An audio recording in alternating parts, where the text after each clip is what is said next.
Cordiales saludos, amigos y hermanos. Hoy vamos a continuar con las parábolas y enseñanzas de nuestro Señor Jesucristo.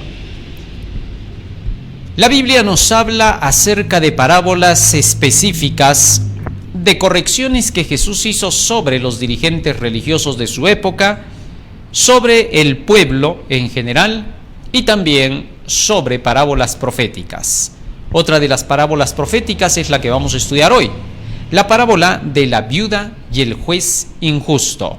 Para poderla entender, nos vamos a poner de rodillas para hacer una oración.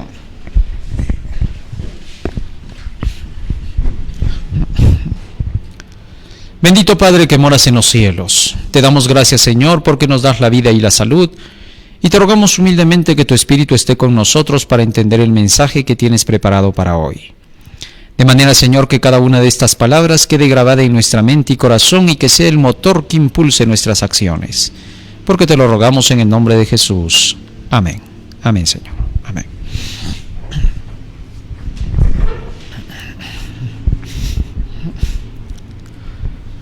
La parábola para el día de hoy la encontramos registrada en el libro de San Lucas en el capítulo 18. ¿Por qué razón Jesús habló acerca de esta parábola? Después de haber mencionado el Señor acerca de la venida del reino, de cómo sería la segunda venida de Cristo y cómo se establecería el reino de Dios en todo el capítulo 17, desde el versículo 20 hasta el 37, luego también entró en el terreno tanto profético como de preparación para los hijos de Dios. Y dice el versículo 1 del capítulo 18 de San Lucas: también les refirió Jesús una parábola sobre la necesidad de orar siempre y no desmayar. De manera que esta parábola iba a estar relacionada con la necesidad de la oración. Pero por sobre todo, esta parábola iba a ser aplicada para los últimos días, como lo vamos a ver a continuación. Leamos primero la parábola. Nos dice así la Biblia: también les refirió Jesús una parábola sobre la necesidad de orar siempre y no desmayar, diciendo: había en una ciudad un juez que ni temía a Dios ni respetaba a hombre. Había también en aquella ciudad una viuda, la cual venía a él diciendo: hazme justicia de mi adversario. Versículo 4. Y él no quiso por algún tiempo, pero después de esto dijo dentro de sí: aunque ni temo a Dios ni tengo respeto a hombre, sin embargo, porque esta viuda me es molesta, le haré justicia. No sea que viniendo de continuo me agote la paciencia. Y dijo el Señor: oíd lo que dijo el juez injusto. Versículo 7. ¿Y acaso Dios no hará justicia a sus escogidos que claman a Él día y noche? ¿Se tardará en responderles? Os digo que pronto les hará justicia. Pero, cuando venga el Hijo del Hombre, ¿hallará fe en la tierra? Sin duda, este versículo 8 nos ubica en el tiempo. Nos muestra que esta parábola especialmente fue dada para los últimos días, para cuando Jesús estuviera por regresar a la tierra. El texto es claro: pero cuando venga el Hijo del Hombre, ¿hallará fe en la tierra? Y es que sin duda, todo esto que se ve en la parábola es una ilustración de lo que le pasará a los hijos de Dios para los últimos días. Vamos a analizar ahora la parábola paso a paso, palabra por palabra, para poder comprender cómo es que esto se cumplirá especialmente para cuando llegue el cierre del tiempo de gracia. Vamos a ver. Capítulo 18, versículo 2. Allí comienza la parábola, diciendo: había en una ciudad un juez que ni temía a Dios ni respetaba a hombre. ¿Qué cosa significa temer a Dios? Libro de Deuteronomio, capítulo 6, versículo 2. Deuteronomio, capítulo 6, versículo 2. ¿Qué nos dice la Escritura allí? Deuteronomio 6, 2. ¿Qué es temer a Dios? Nos dice el versículo 2 así: para que temas a Jehová tu Dios, guardando todos sus estatutos y sus mandamientos que yo te mando, tú, tu hijo y el hijo de tu hijo, todos los días de tu vida para que te vaya bien y tus días sean prolongados. El temor a Dios se manifiesta en la obediencia a los mandamientos de Dios. Una persona que de veras teme a Dios obedecerá sus mandamientos.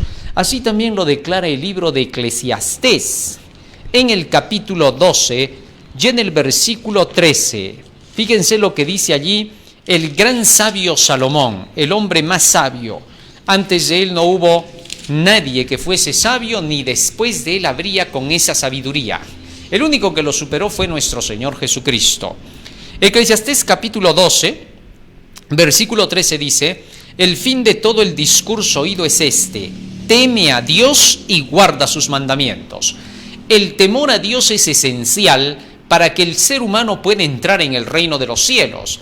Por eso en el último mensaje de misericordia al mundo, en el Evangelio eterno, en Apocalipsis capítulo 14 y en el versículo 6, se nos dice lo siguiente para llamar la atención del mundo hacia la salvación. Versículos 6 y 7.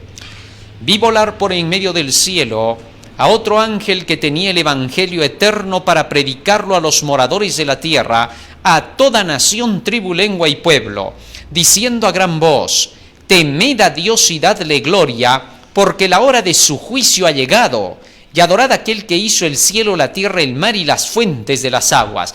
Temed a Dios y dadle gloria, porque la hora del juicio ha llegado.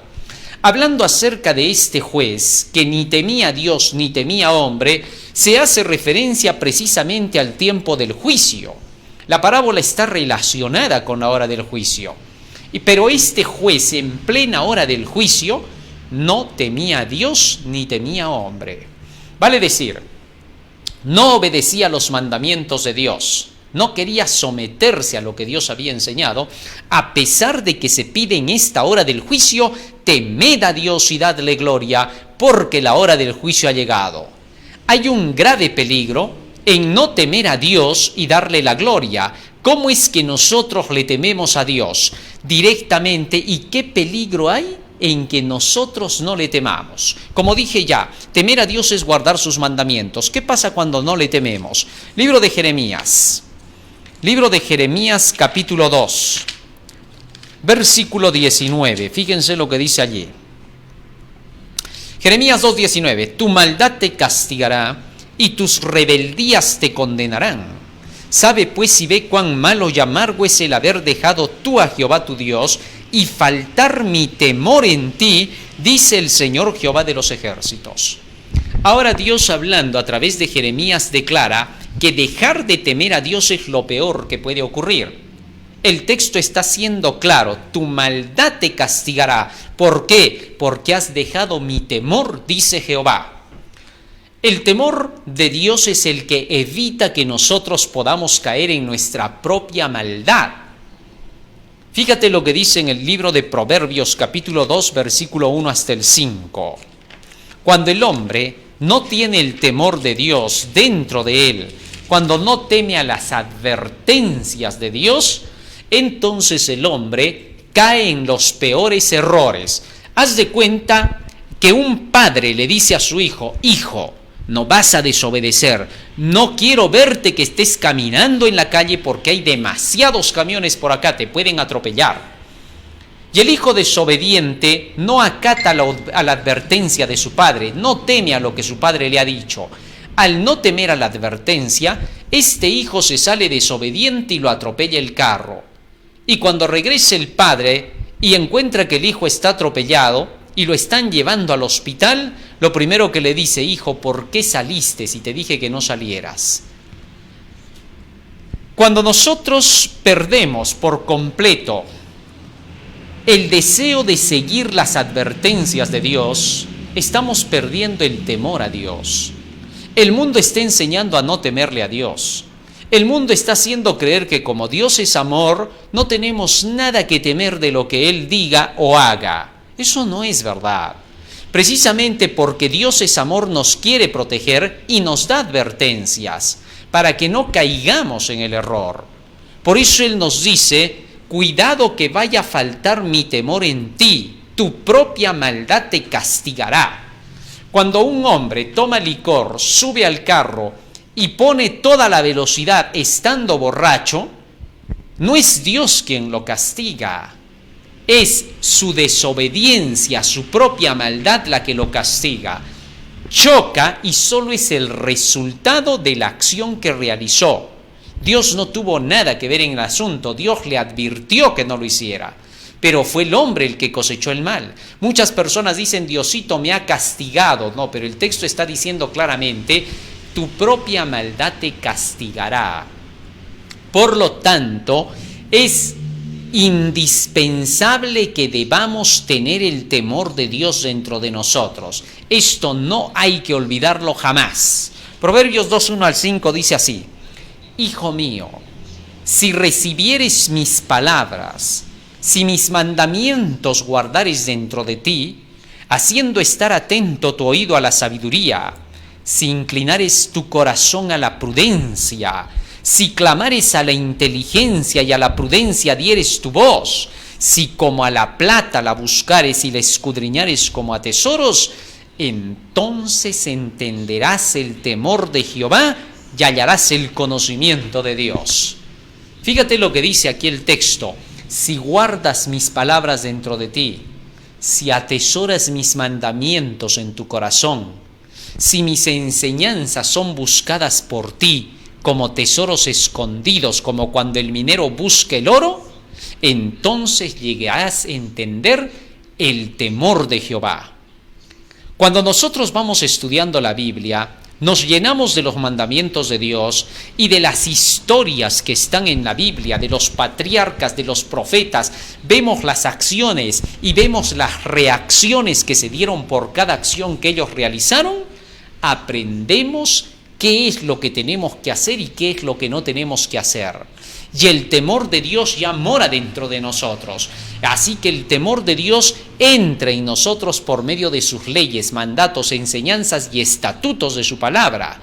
Cuanto más nos llenamos de esta verdad, tanto más temerosos somos de Dios.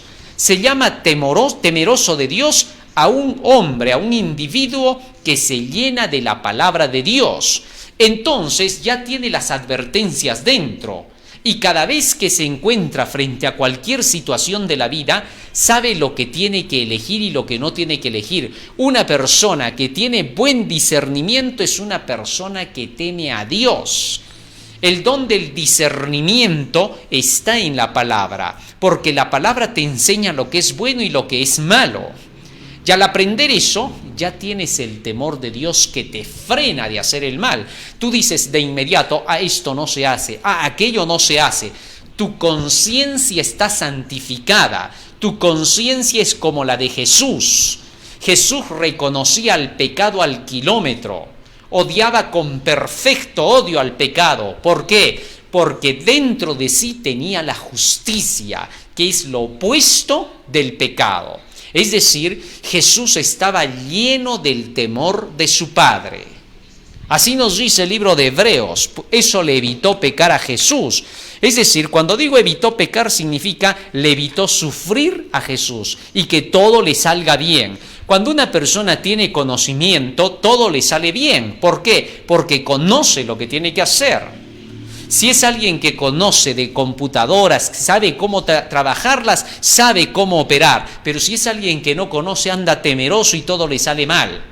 Entonces de Jesús se dice, Hebreos capítulo 5, versículos 7 y 8, y Cristo en los días de su carne, ofreciendo ruegos, súplicas, gran clamor y lágrimas, al que le podría librar de la muerte, fue oído a causa de su temor reverente. Así que Jesús tenía temor reverente. La versión antigua todavía dice más claro, ¿no? Dice, por su miedo reverencial. Miedo a no hacer lo que Dios le había advertido. Tenía temor a las advertencias divinas y gracias a ese temor Cristo fue victorioso en la tierra.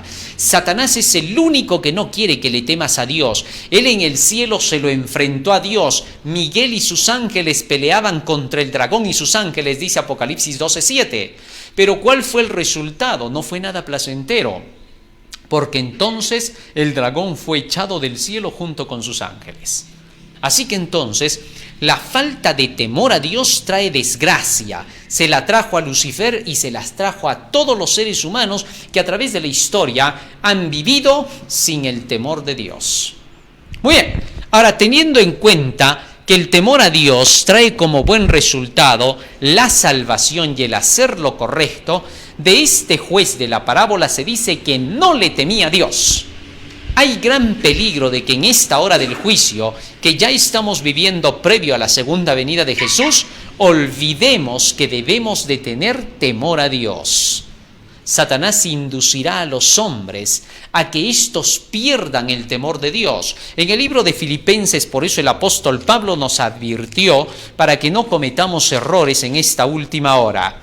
Filipenses capítulo 2, y en el versículo 12 y 13, por tanto, amados míos, como siempre habéis obedecido, no como en mi presencia solamente, sino mucho más ahora en mi ausencia, ocupaos en vuestra salvación con temor y temblor.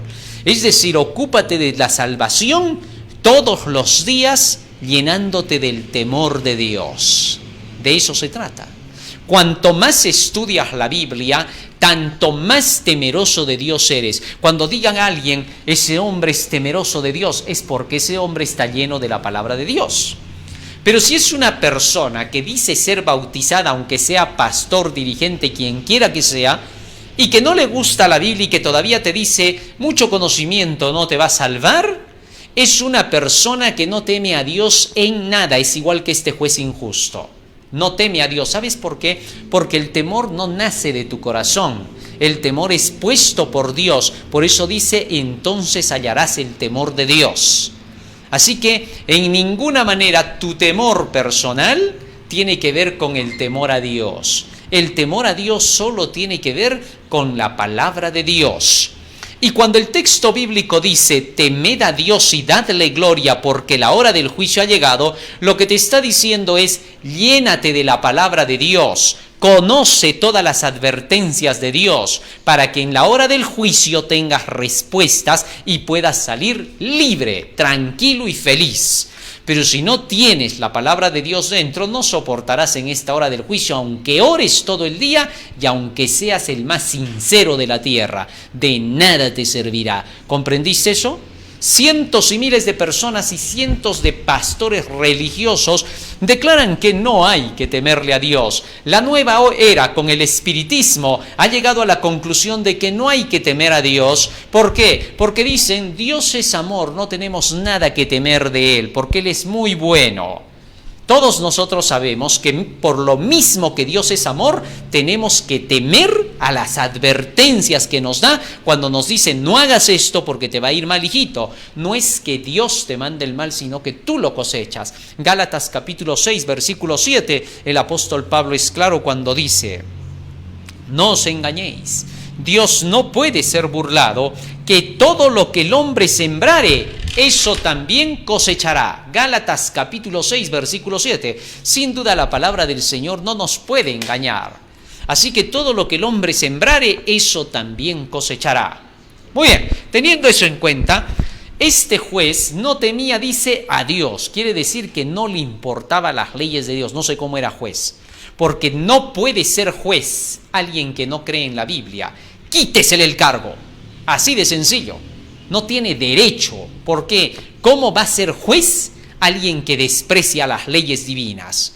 Si de las leyes de Dios salen todas las leyes para los hombres. Así que si conoces algún juez que por ahí no cree en la Biblia o que está mezclado con alguna sociedad secreta, masones, francmasones o lo que sea, no le creas. Jamás le creas a ese juez, no tiene derecho a hacerlo. Cuanto antes le quiten el cargo, mucho mejor será, para que tenga la bendición de Dios. Mientras tanto, no tiene la bendición de Dios ese hombre. Dios no camina con él, por sincero que sea en lo que crea. ¿Sí? Porque tiene que representar a Dios. Todo juez en la tierra es un reflejo de la imagen de Dios. Por tanto, tiene que portarse como Dios lo haría. Ser justo, nada coimero, porque si es coimero ya está condenado, a menos que se arrepienta y deje de coimear. Sí, porque desgraciadamente muchos jueces caen en la coima. Satanás los tienta más a ellos porque saben que representan a Dios, siendo que son jueces. Por eso, si quieres ser un buen juez, primero tienes que encomendarte a Dios cada mañana estudiando la Biblia y orando. Sería 1000 veces mejor que dejes tus otros libros antes que dejes la Biblia, porque tú representas a Dios y por lo tanto cuando el Señor venga tu juicio será más severo, porque hasta la altura de lo que tú fuiste se te reclamará, ya que tú hacías juicio sobre otros, se hará juicio sobre ti. Qué maravilloso, ¿no? Qué lindo, esto es puro amor de Dios, innegable, sabe cómo se tienen que tratar las cosas. Pero a la vez que este hombre no temía a Dios, sorprendentemente tampoco temía a los hombres. ¿Cómo es eso? Este no respetaba las leyes de Dios ni tampoco respetaba las leyes que él mismo conocía. O sea, era un juez perverso, en otras palabras. Increíble. Eso es lo que está presentando la Biblia. Vamos al libro de San Marcos, capítulo 7. ¿Qué cosa es no respetar, no tener temor de hombres? San Marcos, capítulo 7. Y en el versículo 6, respondiendo Jesús les dijo a los fariseos: hipócritas, bien profetizó de vosotros Isaías como está escrito: este pueblo de labios me honra, pero su corazón lejos está de mí, pues en vano me honran, enseñando como doctrinas mandamientos de hombres. Aprender mandamientos de hombres y obedecer mandamientos de hombres es temer a los hombres. Fíjate lo que dice en Isaías capítulo 29, versículo 13. Dice la Escritura: dice pues el Señor, porque este pueblo se acerca a mí con su boca y con sus labios me honra, pero su corazón está lejos de mí y su temor de mí no es más que un mandamiento de hombres que les ha sido enseñado. O sea, temer a los hombres significaría hacer caso de las leyes hechas por los hombres, por los legisladores humanos. Pero este juez no respetaba ni siquiera las propias leyes humanas. O sea, era un juez coimero, era un juez injusto, hacía juicio cuando le convenía, cuando le pagaban bien, hacía bien, cuando no. Ese es un juez injusto, que no teme a Dios ni tampoco le teme a los hombres. Tremendo juez, ¿no? Increíble. Bueno, ¿qué más nos sigue diciendo la parábola? Regresamos otra vez a la parábola y sigue diciendo: había también en aquella ciudad una viuda. Ahora entra una mujer en el escenario, ¿no? ¿Qué cosa es una mujer en la Biblia? Hemos dicho, Efesios capítulo 5, versículo 23 nos dice claramente que una mujer representa a una iglesia. Maridos, amad a vuestras mujeres, así como Cristo amó a la iglesia y se entregó a sí mismo por ella. Lo que significa que aquí estaríamos hablando de la iglesia. Y dice claramente que esta viuda venía a este juez para que le hiciera juicio. Ahora, ¿por qué esta mujer es una viuda? Bueno, hay que ver cuándo la iglesia es viuda. Y de acuerdo con eso vamos a entender la parábola. Nos vamos ahora al libro de San Marcos, capítulo 2, versículo 18 al 20. Fíjate lo que dice acá. Leamos primero qué cosa significa ser viuda al estilo espiritual. San Marcos 2, 18 al 20. Dice así la Escritura: y los discípulos de Juan y los de los fariseos ayunaban, y vinieron y le dijeron: ¿por qué los discípulos de Juan y los de los fariseos ayunan y tus discípulos no ayunan? Los fariseos tenían una costumbre: ayunar 2 veces a la semana. Escogían los martes y los jueves para el ayuno, pero siempre andaban en peleas con los esenios. Los esenios eran otra secta también de los judíos. Y estos esenios hacían ayuno los lunes y los miércoles. Así que habían unas peleas campales entre estos. Por eso es que en Lucas capítulo 18, verso 10 y 11 se nos dice que el fariseo oraba diciéndole a Dios al lado del publicano: ayuno 2 veces a la semana, porque hacían su ayuno 2 veces a la semana. Pero estos, los fariseos y los esenios, entraban en unas peleas por el día. Unos decían lunes y miércoles y otros decían martes y jueves. Y estas peleas eran interminables. Por eso es que el apóstol Pablo, hablando de ese tipo de ayuno, les dijo en el libro de Romanos capítulo 14 lo siguiente a estos que andaban peleando por el ayuno, porque estos eran terribles. Les dijo así, Romanos capítulo 14, versículo 1 hasta el 6.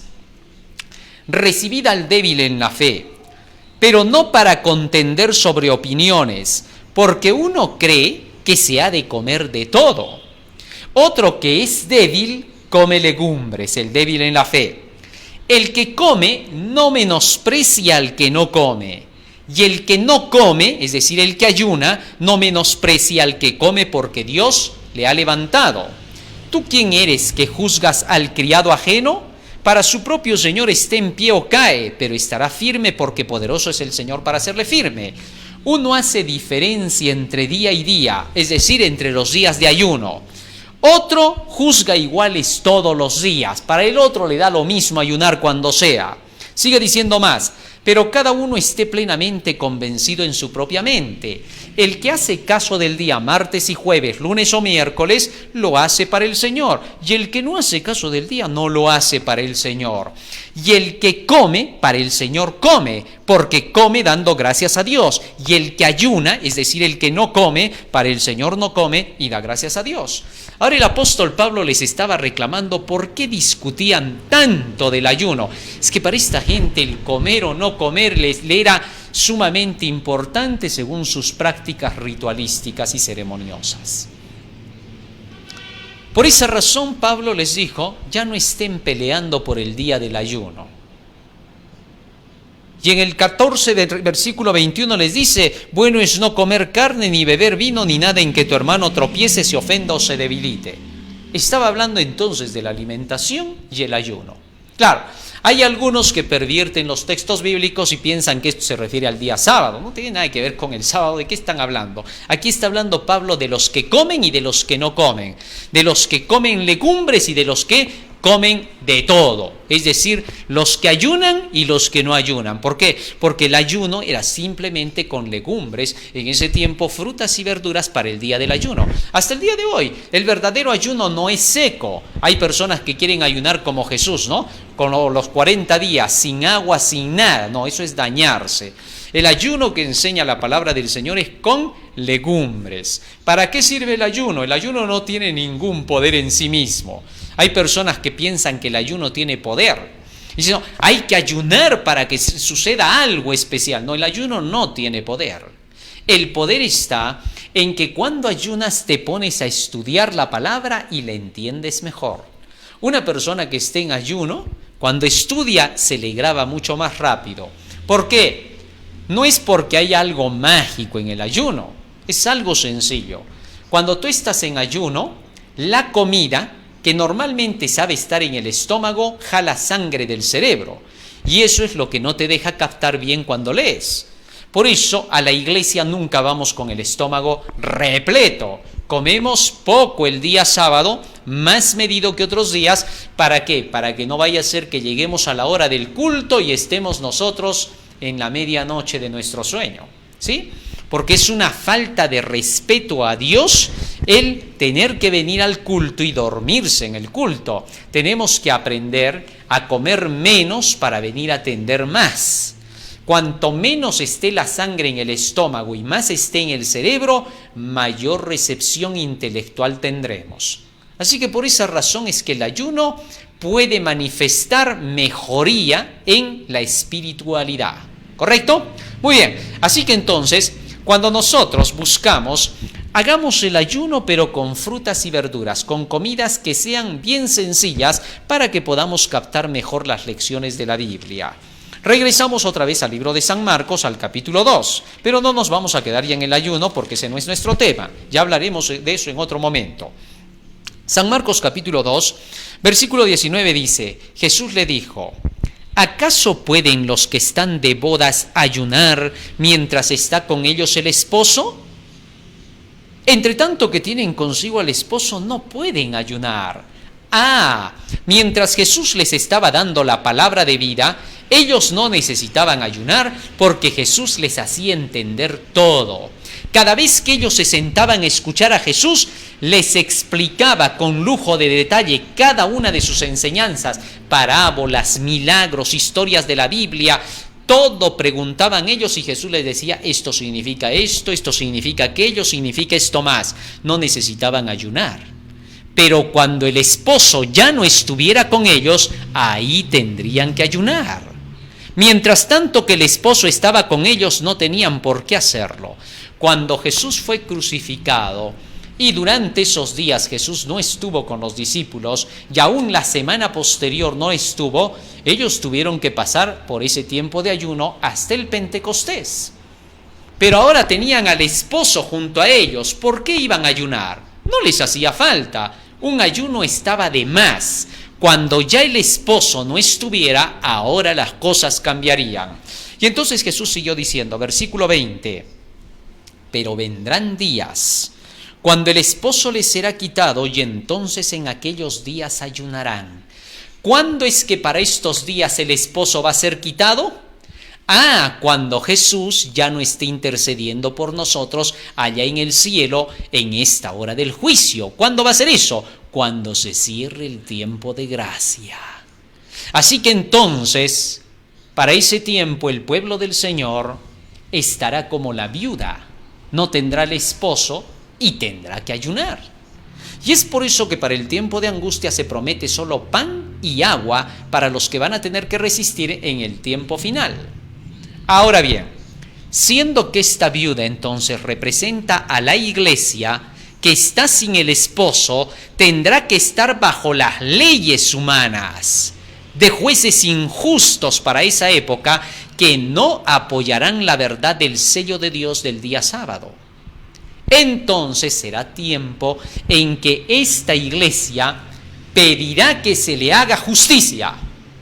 Increíble. Bueno, y aquí Jesús puso la ilustración de cómo es que para ese tiempo el Señor protegerá a su pueblo. Dijo, hablando del juez injusto. San Lucas capítulo 18, y ahora al versículo 3, continuamos con la parábola. Sigue diciendo, había también en aquella ciudad una viuda, la cual venía a él, al juez injusto, diciendo, hazme justicia de mi adversario. Ahora bien, ¿quién es el adversario? La palabra adversario significa Satanás. Así que desde el principio fue el adversario contra Dios. Y ahora se le pedía a este juez injusto, a un juez que no temía a Dios, que no creía en las leyes de Dios, en el sábado sobre todo, no creía tampoco en las leyes humanas, puesto que se nota que era un juez injusto, totalmente corrupto. Dice que la mujer le decía, hazme justicia, hazme justicia, hazme justicia. Llegaba el otro día, hazme justicia. Salía a la calle, hazme justicia. Iba a llegar a su casa, hazme justicia. Parecía un fantasma esta mujer. No lo dejaba en paz.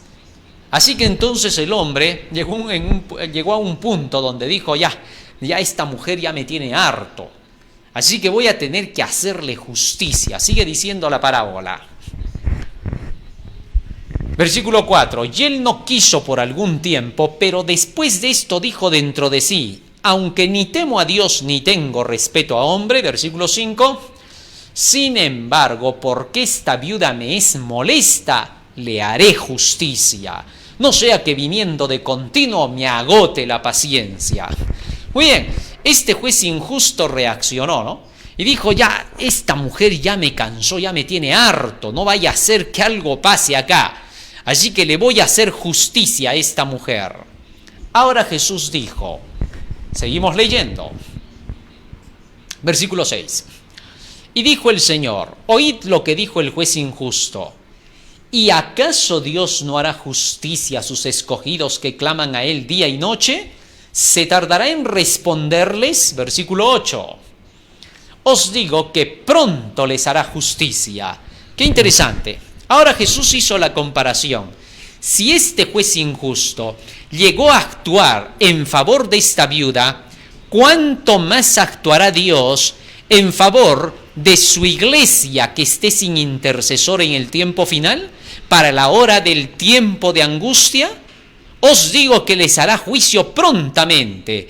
Los hijos de Dios, cuando salga el decreto dominical y cuando se cierre el tiempo de gracia y se saque el decreto de muerte contra ellos, clamarán día y noche por su libramiento. Un decreto de muerte que sea contra los hijos de Dios llamará su atención. No tendrán terror de morir, no. Tendrán terror de no haberse arrepentido de todos sus pecados y que por causa de alguno de estos pecados los impíos les vayan a sacar ventaja y les digan: y tú en este pecado y aquel otro más, ¿y qué cosa dice? Pues ¿dónde estaba que teníamos que cambiar? ¿De qué leyes hablas? Entonces por eso van a temer. Y para ese tiempo clamarán día y noche cuando salga el decreto. Le pedirán a Dios que los ayude. Parecerá que ya todo está en contra de ellos y a punto de ser aniquilados. Pero la promesa del Señor es que Él responderá sus oraciones cuando clamen a Él de día y de noche. Apocalipsis capítulo 3, versículo 10. Apocalipsis capítulo 3, versículo 10. Fíjate lo que dice aquí el Señor. Por cuanto has guardado la palabra de mi paciencia, yo también te guardaré de la hora de la prueba que ha de venir sobre todo el mundo para probar a los que moran en la tierra. Esta es la gran prueba final. Cuando salga el decreto dominical y se cierre el tiempo de gracia y llegue el tiempo de tribulación y angustia, entonces el Señor dice: yo te libraré porque guardaste la palabra de mi paciencia. Y en el versículo 11 dice: he aquí yo vengo pronto, retén lo que tienes para que nadie tome tu corona. ¿Eso qué quiere decir? Que este acontecimiento de la gran prueba es precisamente antes de que Jesús entre a la tierra. Ese es el tiempo de angustia. Y el texto dice: por cuanto has guardado la palabra de mi paciencia, yo también te guardaré. Y la palabra de la paciencia de Dios dice que tendremos que clamar a Él día y noche en ese tiempo, rogarle al Señor que nos libre de nuestros enemigos para esa época. Debemos aprender a orar por eso al Señor cada vez que tenemos alguna necesidad. La Biblia nos dice que cada vez que Moisés tenía que hacer algo, tenía que atacar una ciudad o tenía que avanzar con el pueblo, Moisés consultaba con Dios. No había una sola cosa que hiciera Moisés sin consultar, y eso lo convirtió en el hombre más poderoso de la historia en su época. Moisés es una representación de todo el poder de Dios en un hombre. Imagínate, por su mano Dios hizo que cayeran las plagas en Egipto. Por su mano Dios hizo que los sacara de Egipto. Por su mano Dios hizo que se abriera el mar rojo. Por su mano hizo que cayera el maná. Por su mano hizo que saliera agua de la roca.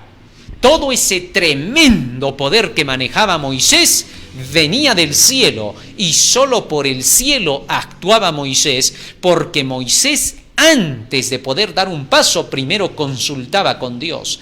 Nada hacía Moisés sin consultar con Dios.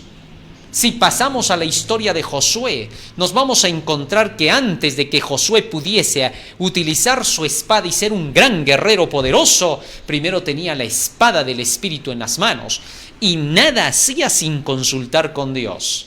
Cada vez que iba a realizarse algo, momentito decía: voy a preguntarle a Dios. Su poder estaba en Dios. Por tanto, todo lo que tengamos que hacer, tenemos que hacerlo consultando con Dios. Oración es lo que el hombre necesita para comunicarse con Dios. Pero la oración no es un monólogo, es un diálogo. La oración sola no tiene poder si no hay un diálogo con Dios. Por eso, en el libro de Proverbios, el gran sabio Salomón nos dice cómo debe de funcionar la oración. Proverbios capítulo 28, versículo 9. Fíjate lo que dice allí.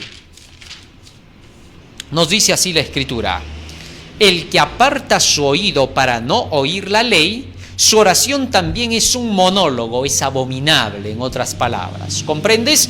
¿Sabes? A nadie le gustan los monólogos, a todos les gustan los diálogos. Cuando tú conversas con otra persona frente a frente, la otra persona quiere hablar y tú también. Los dos tienen que... Eso es una conversación. La oración es una conversación con Dios, no es un monólogo. Hay personas que se la pasan orando largo, pero no dejan que Dios les hable. Después de que oran, no leen la Biblia, no la estudian. La oración y el estudio de la Biblia son inseparables, porque la oración y la fe avanzan juntas. La fe es por el oír de la palabra de Dios. Así que la oración y la fe. Cuando oras, toma tu Biblia para que veas la respuesta de Dios. Hay algunos que les gusta orar y luego de orar están esperando ahí callados a ver qué les suena en la cabeza. A Dios me responde así, dice. No, Dios no te va a responder así. Dios te va a responder a través de su libro. ¿Por qué? Porque tú vas a aprender a pedir de acuerdo con lo que dice el libro. Primera de Juan capítulo 5, versículo 14 nos dice la Biblia lo siguiente. Y esta es la confianza que tenemos en Él, que si pedimos alguna cosa conforme a su voluntad, Él nos oye. Para que tus oraciones puedan ser escuchadas por Dios, tienes que aprender a orar, tienes que aprender a saber qué pedir y qué no pedir. Y eso solo lo puedes aprender en la Biblia. Tienes 150 salmos que son oraciones. Tienes las oraciones de José, tienes las oraciones de Abraham, tienes las oraciones de Isaac, tienes las oraciones de Jacob, tienes las oraciones de Abraham, de David, de Samuel, etcétera, etcétera, etcétera. Si tú ves las oraciones que ellos hicieron, eran seres humanos como tú, y si ellos pidieron algo y se les respondió, puedes pedir lo mismo que ellos y se te responderá. Hay personas que dicen, sí, pero ¿qué tal lo que ellos pedían no es lo que yo quiero? Todo lo que tú quieres está acá, porque todo lo que tú de veras necesitas para tu salvación y para enfrentar la sociedad y la vida, ya lo pasaron los anteriores a ti. Por tanto, todas las respuestas están ahí en la Biblia. Todo cuanto quieras, ahí está. Por eso se llama la Biblia la verdad. Y si tú vienes a la palabra así y buscas en ella como a tesoros, buscar como a tesoros significa tener que indagar, escudriñar, hasta comprender. Todo aquel que comprende la palabra de Dios comprenderá todas las cosas de la vida. Sabrá lo que tiene que hacer, sabrá qué tiene que estudiar, sabrá con quién se tiene que casar, sabrá en qué tiene que trabajar, todo lo sabrá. ¿Por qué? Porque estudia, porque tiene todas las respuestas, porque aprende de ese libro. Y así como Moisés no da un paso sin primero consultar con Dios, tú tienes que aprender a consultar. Consultar no es malo, no consultar sí. Ahí muestras tu humildad. Muy bien. Cada oración que los hijos de Dios hacen tiene que ser inspirada por el Espíritu Santo, no tiene que ser inspirada por su mente, porque el apóstol Santiago advierte que cuando tú quieres inspirarte con tu mente para tener que pedirle algo a Dios, terminas pidiendo lo que no debes. Fíjate lo que dice acá. Santiago, capítulo 4, versículo 3. Pedís y no recibís, porque pedís mal, para gastar en vuestros deleites. ¿Te diste cuenta? Pedís y no recibís porque pedís mal. Para pedir bien, entonces uno siempre va a preguntar razonablemente. Bueno, ¿y cómo se pide bien entonces? Ah, buena pregunta, ¿te diste cuenta? Entonces la respuesta es, ven y mira cómo pedía David, cómo pedía Abraham, cómo pedía Isaac, y cuando veas cómo pedían ellos, pídelo igualito y ya estás pidiéndolo bien. ¿Por qué? Porque así es como se enseña en la Biblia que se tiene que pedir. A eso el apóstol Pablo le dice lo siguiente que vamos a leer. Libro de Romanos, capítulo 8. Fíjate lo que dice allí. Romanos, capítulo 8, versículo 26, dice la Escritura. Y de igual manera, el Espíritu nos ayuda en nuestra debilidad. Pues, ¿qué hemos de pedir como conviene? No lo sabemos. Pero el Espíritu mismo intercede por nosotros con gemidos indecibles. ¿Quién dice que intercede por nosotros? El Espíritu Santo con gemidos indecibles. ¿Y cómo hace eso el Espíritu? Vamos a ver, para saber cómo intercede. Libro de San Juan, capítulo 6, versículo 63. San Juan, capítulo 6, versículo 63. Fíjate lo que dice allí. El Espíritu es el que da vida, la carne para nada aprovecha. Las palabras que yo os he hablado son espíritu y son vida. Ajá, o sea, estas palabras son espíritu. Y para que el Espíritu interceda, porque tú no sabes lo que vas a pedir, pero Él sí, Él te enseña en este libro lo que vas a pedir. Y te dice todo lo que tú necesitas, puesto que Dios es el que te dice tienes que ser santo, solo Él te puede decir cómo lograr serlo. Santo no significa lo que te ha hecho creer la Iglesia Católica ni las protestantes. Santo significa lo que dice la Biblia. Santidad significa justicia, perfección, felicidad, alegría, triunfo, éxito, logro, realización. Eso es la santidad. Eso es todo lo que ser humano debe de buscar si quiere ser un ser humano que alcance los niveles más sublimes estando en esta tierra. Estarás por cabeza y no por cola, dijo el Señor, cuando guardes mis mandamientos, enseñanzas, estatutos y leyes. ¿Correcto? Tal es así que cuando tú vengas a la palabra y te llenes de esa palabra del Espíritu, entonces te harás sumamente poderoso porque te podrás comunicar con el cielo, con Dios, con los ángeles como que son tus amigos. Trabaja con ellos, únete a ellos.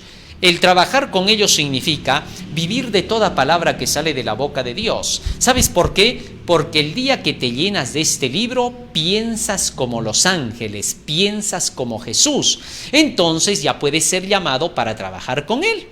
Obvio, si tú ves a una persona que ha estudiado para administración de empresas y que ha sido una persona muy eficiente en sus estudios y que ya tiene experiencia, entonces ¿tú qué cosa vas a hacer?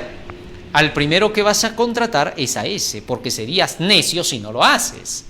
Así también es Dios. Cuando Dios te ve, que te consagras al conocimiento de la palabra de Dios, que vives del Espíritu todos los días de tu vida, es decir, de toda palabra que sale de la boca de Dios, entonces Dios sabe que eres eficiente. ¿Por qué? Porque puede confiar en ti. ¿Por qué puede confiar en ti? Porque sabe que tiene sus enseñanzas dentro de ti.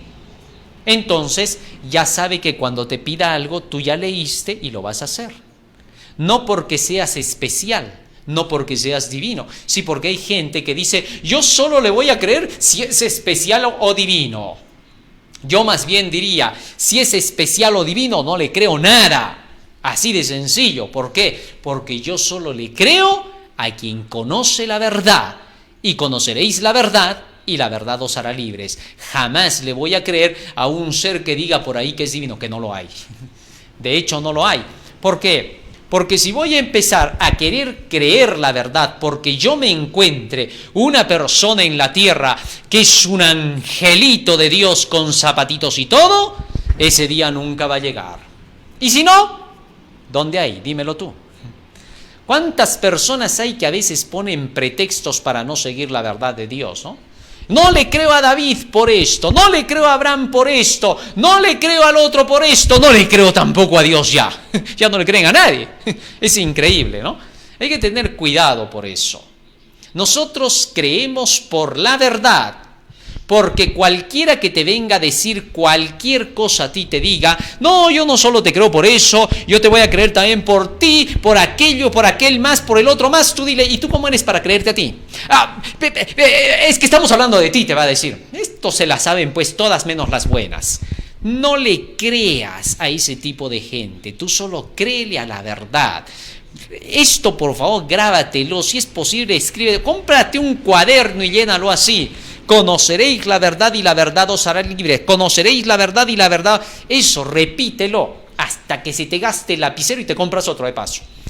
Eso es lo que tienes que hacer. ¿Por qué? Porque creemos por la verdad. Santifícalos en tu verdad. Tu palabra es la verdad. Porque creer en la verdad es creer en Jesús. Yo soy el camino, la verdad y la vida, dijo el Salvador. No hay más. Tu ley es la verdad. Salmo 119, 142. ¿Qué más podemos pedir aparte de la verdad? Nada, Señor. Así que entonces, ¿qué hemos de pedir como conviene? No lo sabemos, pero la palabra intercede por nosotros con gemidos indecibles. El Espíritu Santo habla por medio de la Biblia. Por eso podemos decir de la Biblia y del Espíritu que son uno. Así como la palabra y Jesús son uno, así también la Biblia y el Espíritu Santo son uno, porque es la expresión del Espíritu Santo. Por eso es que Jesús se refería a esa expresión: las palabras que yo os he hablado son espíritu, y todo el que se llena de la palabra llega a comprender que el espíritu y la vida están en la palabra de Dios. Pide el espíritu, pero también recíbelo. Pedid y recibiréis. Después de que oras pidiendo el Espíritu, no esperes a que te entre un fueguito por la cabeza que te llegue hasta los pies, porque tú no eres pentecostal, tú no eres creyente de la sensación, tú eres creyente de la verdad. Así que pide como la Biblia te enseña. ¿Cómo te enseña la Biblia? Pide en oración el Espíritu y luego recibe. ¿Cómo lo recibes? Por la palabra de Dios, porque esta palabra de Dios, el Antiguo y el Nuevo Testamento, son los dos olivos de los cuales sale el aceite del Espíritu como oro para llenar tu vasija y hacer que alumbres como la luz para los demás. Vosotros sois la luz del mundo. Qué bonito, ¿no? Muy bien. Aquellos que se hayan llenado así de la palabra sabrán en el tiempo de angustia cómo tienen que pedir a Dios, confiarán por completo en lo que leyeron, vivirán de toda palabra que sale de la boca de Dios. ¿Y acaso no hará justicia a Dios a aquellos que clamen a Él día y noche durante ese tiempo? Claro que sí. Así que entonces aquí la viuda representa a la iglesia de Dios, que estará en un tiempo cuando el esposo no esté con ellos, porque se habrá terminado la intercesión en el cielo. No esté con ellos en el sentido de intercesión, porque después Jesús estará con ellos hasta el fin del mundo. Así declara Él: yo estoy con vosotros todos los días hasta el fin del mundo. Así que Él seguirá acompañando, pero ya no intercediendo. Entonces será tiempo de ayunar y será tiempo en que la iglesia estará viuda espiritualmente hablando. No obstante, esa viuda saldrá triunfante. Y en el libro de Efesios, capítulo 5, se nos dice lo siguiente. Libro de Efesios, capítulo 5, versículo 26. ¿Qué promesa se nos hace? Así también dice la palabra del Señor. Desde el versículo 25, maridos, amad a vuestras mujeres, así como Cristo amó a la iglesia y se entregó a sí mismo por ella, para santificarla, habiéndola purificado en el lavamiento del agua por la palabra, a fin de presentársela a sí mismo una iglesia gloriosa, que no tuviese mancha ni arruga ni cosa semejante, sino que fuese santa y sin mancha. O sea, el Señor dice que a su iglesia la ha purificado en el lavacro del agua de la palabra. Y al haberla purificado, se le entrega a sí mismo como una iglesia pura, santa y sin mancha. Esa viuda que será purificada durante el tiempo de angustia terminará como una iglesia triunfante, una iglesia santa y pura para sí mismo. Esa será la verdadera iglesia triunfante. Hoy vivimos en la iglesia militante. Somos una iglesia que está militando, que está en guerra con las potestades de las tinieblas. No obstante, cuando Cristo venga, esa iglesia que habrá pasado por el tiempo de angustia, por las 7 postreras plagas y por la persecución horrenda de todos los impíos, esa iglesia terminará purificada gracias a todo eso. Durante todo ese tiempo estará clamando, gimiendo y llorando. No obstante, sus oraciones serán oídas por el Señor, porque acá dice que finalmente Dios hará justicia a los que clamen a Él de día y de noche. Dios quiera, querido hermano, que cada uno de nosotros podamos estar contados en esa iglesia. Que ahora, mientras tenemos la luz, caminemos con la luz. Ahora debemos aprovechar, mientras el Señor nos está dando todas las enseñanzas de su palabra, nos está haciendo conocer los símbolos y las figuras para poder comprender las verdades que por años quizás no hayamos podido comprender. Ahora el Señor nos dice que estamos con el esposo, nos está acompañando, está con nosotros y nos está dando la luz. Aquí está. Él está con nosotros en este libro. Ese libro es el esposo. Llegarán días en que se cumplirá. Buscarán palabra de Jehová y ya no la encontrarán. Qué tremendo, ¿no? Sí, eso va a suceder. Porque así dice Amós 8, 11 y 12. Llegará el día en que buscarán palabra de Jehová. Habrá hambre, pero no de pan.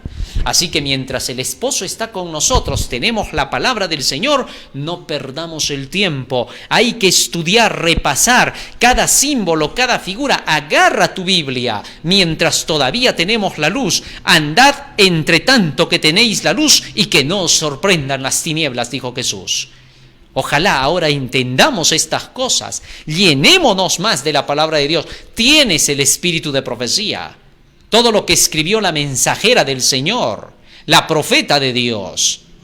Todo eso lo tenemos para que en este tiempo nos preparemos, para que de esa manera podamos estar listos para la venida del Señor. Imagínate, más de 200.000 páginas escritas por el Espíritu de Profecía y toda la Biblia. Somos una iglesia súper bendecida. Tenemos bastante luz. No cometamos el error judío que tenían bastante luz, pero ni siquiera la estudiaban. Así de sencillo. Estos no la estudiaban. Tuvieron muchísima luz y fueron condenados por tener tanta luz y no haberla aprovechado. No cometamos el mismo error. Tenemos bastante luz con todos los libros del Espíritu de Profecía y la Biblia. Los que no estudien serán condenados de acuerdo con esa luz que tuvieron y que no la accedieron porque simplemente no les dio la gana de querer estudiar la palabra de Dios. Porque no hay otro término, no hay otra forma de decirlo. Vamos a pedirle a Jesús en esta noche en oración y le vamos a decir: Señor Jesús, yo quiero hacer tu voluntad. Ayúdame a poder estudiar tu palabra, dame sabiduría y discernimiento para captar y comprender cada verdad que tú me das, para que aquel día, cuando llegue la hora en que tengamos que pasar por el tiempo de angustia, se cumpla en nosotros lo que dice el conflicto de los siglos. Solo los que hayan estudiado diligentemente las Santas Escrituras soportarán en los días de aprieto del tiempo de angustia. Vamos a ponernos de rodillas y vamos a hacer una oración para terminar con nuestro tema.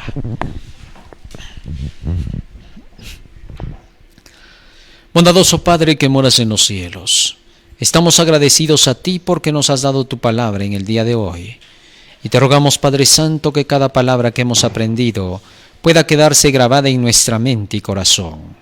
Y que mientras tenemos tu santo libro, Señor, que es tu compañía con nosotros, podamos aprovecharla al máximo, para que podamos, Señor, sacar provecho de tu verdad y poder así prepararnos para las mansiones celestiales que tú has ido a preparar para nosotros. Padre, en tus manos nos encomendamos, porque te lo rogamos en el nombre de Jesús. Amén. Amén, Señor. Amén. Muy bien, querido hermano, hoy hemos aprendido una parábola más de las enseñanzas de nuestro Señor Jesucristo. Sin duda, estas cosas tenemos que compartirlas. No te olvides, estamos en Face, estamos en Twitter, estamos en YouTube, el canal El Último Llamado Divino. No te olvides, por favor, de compartir todo esto. Hashtag El Último Llamado Divino. Departamento de Publicaciones Tercer Ángel del Último Llamado Divino. Estamos en YouTube, 9:03 de la tarde con Daniel y el Apocalipsis. Estamos en Radio Líder, AM 1240, FM 987, con parábolas y enseñanzas de nuestro Señor Jesucristo. Así que tenemos bastante banquete espiritual. Asociación de Universitarios Adventistas del Último Llamado Divino. Dios te bendiga, querido hermano. Amén.